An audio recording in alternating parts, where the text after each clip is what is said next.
رب العالمين والصلاة والسلام على سيد المرسلين أما بعد فأعوذ بالله من الشيطان الرجيم بسم الله الرحمن الرحيم۔ میرے محترم بھائیو دوستو، السلام علیکم ورحمۃ اللہ وبرکاتہ۔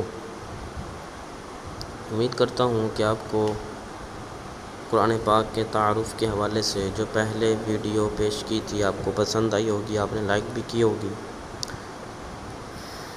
اب انشاءاللہ اللہ تبارک و تعالیٰ کی عطا اور اس کی توفیق سے ہم قرآن پاک کو سمجھنے کے لیے، قرآن کو پڑھنے کے لیے جو مدرسۃ المدینہ کے اندر پڑھایا جانے والا مدنی قاعدہ، اس کی مشق کے حوالے سے ہم کچھ گفتگو کر لیتے ہیں۔ اولاً ابتدا میں آپ جیسا کہ ملاحظہ کر رہے ہیں کہ جو قرآن پاک کے حروف ہیں ان کو حروف تہجی کہتے ہیں۔ تو یہ حروف تہجی 29 حروف، ان کو ان تمام حروفوں کی علیحدہ علیحدہ آواز نکالنا یہ ضروری ہے۔ یعنی الف ہے تو الف کی آواز نکلے گی، حمزہ ہے تو حمزہ کی آواز نکلے گی، ہا ہے تو ہا کی آواز نکلے گی۔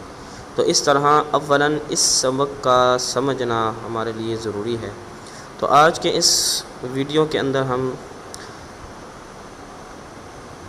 حروف کے جو مخارج ہیں ان کے حوالے سے ہم گفتگو کریں گے۔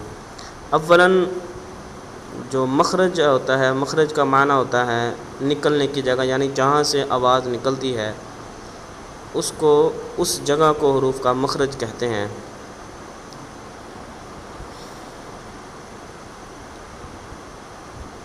پہلا مخرج جو ہے اس کا نام ہے حلقی مخرج، یعنی حلقی کا مطلب ہوتا ہے گلا۔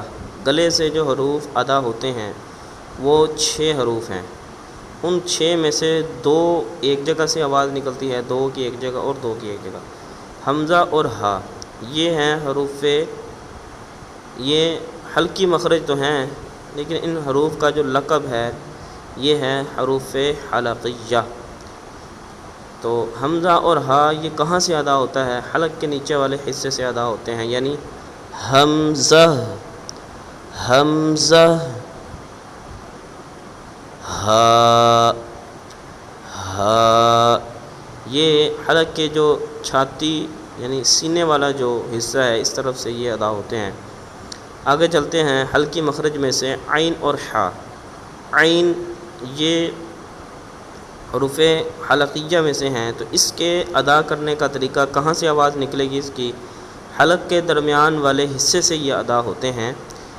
عین، اس طرح کی آواز نکالیں گے حلق کے درمیان سے۔ کوشش کریں، مشق کریں گے تو پھر بار بار کہتے ہیں نا کہ من جدہ واجدہ، جس نے کوشش کی اس نے پا لیا۔ تو اس لیے ہمیں کوشش کرنی ہے، محنت کرنی ہے، تو پھر جو ہے یہ مخرج جو ہیں یعنی جہاں سے آواز حروف بنانے ہیں، جہاں سے حروف ادا کرنے ہیں، جو مخرج ہے وہ صحیح ہو جائے گا۔ بات ہے پریکٹس کرنے سے، محنت کرنے سے۔ تو بات ہماری چل رہی تھی عین اور حا کے حوالے سے۔ عین، عین، حلق کے درمیان والے حصے سے دوسرا حرف جو ادا ہوتا ہے وہ حا ادا ہوتا ہے، حا۔ اس طرح ٹھنڈی سی ہوا آئے گی، جس طرح ہوسٹ گولی کھاتے ہیں یا دانت جب صاف کرتے ہیں تو بعد میں حلق جو ہے وہ بالکل صاف ستھرا منہ ہو جاتا ہے، منہ بھی صاف، حلق بھی صاف، تو اس وقت جب آواز نکالیں ہا، ہا، تو یہ حلق کے درمیان والے حصے سے۔ اسی طرح حلقی مخرج میں سے غین اور خا ہے۔ غین یہ حلق کے اوپر والے حصے سے ادا ہوتے ہیں، یعنی منہ والی طرف سے جو حلق ہے، حلق کا جو اوپر والا حصہ ہے یہاں سے غین اور خا حرف کا مخرج ہے۔ اس کی تھوڑی سی پریکٹس کر لیتے ہیں۔ غین، غین، خا، خا، خا۔ تو اس طرح ہمارے جو حلقی مخرج ہیں 6 یہ مکمل ہوئے۔ آگے بڑھتے ہیں ہم۔ لسانی مخرج، یہ دو لسانی مخرج ہیں، حروف لہویہ یعنی زبان سے جو حروف ادا ہوتے ہیں، لسان بولتے ہیں عربی میں زبان کو، تو زبان سے جو سے آنا، وہ دو طرح کے حروف ادا ہوتے ہیں۔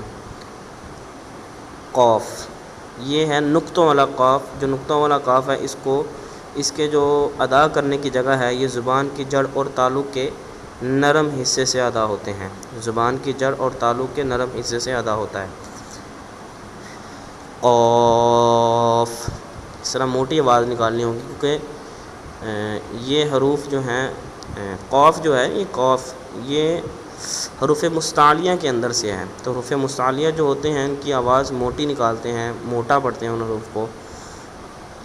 قاف، اس طرح موٹی آواز نکالنی ہے، قاف قاف۔ اور دوسرا لسانی جو مخرج میں سے ایک حرف ہے کاف، اس کو باریک پڑھنا ہے۔ اس کا جو مخرج ہے، یعنی کہاں سے اس کی آواز نکلتی ہے، زبان کی جڑ اور تعلق کے سخت حصے سے آتا ہے، یعنی سختی جب لائیں گے نا، کاف کاف، تو اس طرح بقیہ جو لسانی مخرج ہیں وہ جیم شین یا، جیم شین یا، اس کو حروف شجریہ کہتے ہیں، یعنی یہ جیم شین یا کہاں سے ادا ہوتے ہیں، زبان کے درمیان اور تعلق کے درمیان سے ادا ہوتے ہیں۔